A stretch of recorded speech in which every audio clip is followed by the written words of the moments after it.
искам да почна да строим един сървър. Много ми хареса Азен Крафт се казва и даже и по описанието. Има се върши, аз съм на един остров, фекшън и вижте колко съм се развил, няма много неща. Не, това е гордо. Само глупости, немчето, това глупости. Сега е недовършената къща, така шугарки, всичко как трябва, да? Тая гъба кога? Добре бе, добре. Трябва да е паднала. Добре, вчера играх и сега е паднала.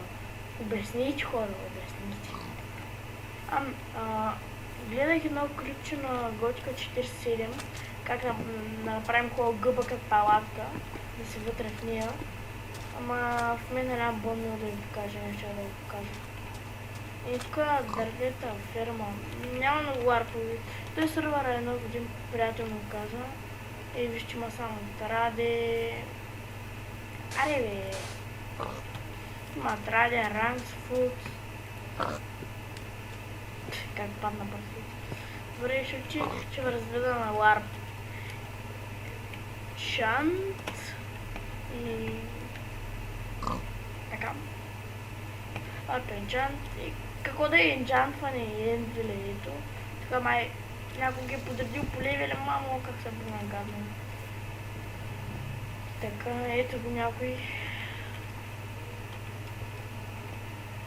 Кажете. YouTube. Стига си YouTube. Кубли, за да имам такова. И ето това е ранкс, това е ларп ранкс. Така даваш парки и ставаш такъв фечен. Си много почти много червено. Това е ларп фуд и ларп трябва да не съм хората явно да не искам. Ай, към. Това е тради. Това е тради, боже. Добре, защо тук амазоните ми е чудно? Явно това е традито, ама... Изглежда малко бъгнато, вижте, хора. Бъгнато е, вижте. Как мисля да хвърлим там? Опа.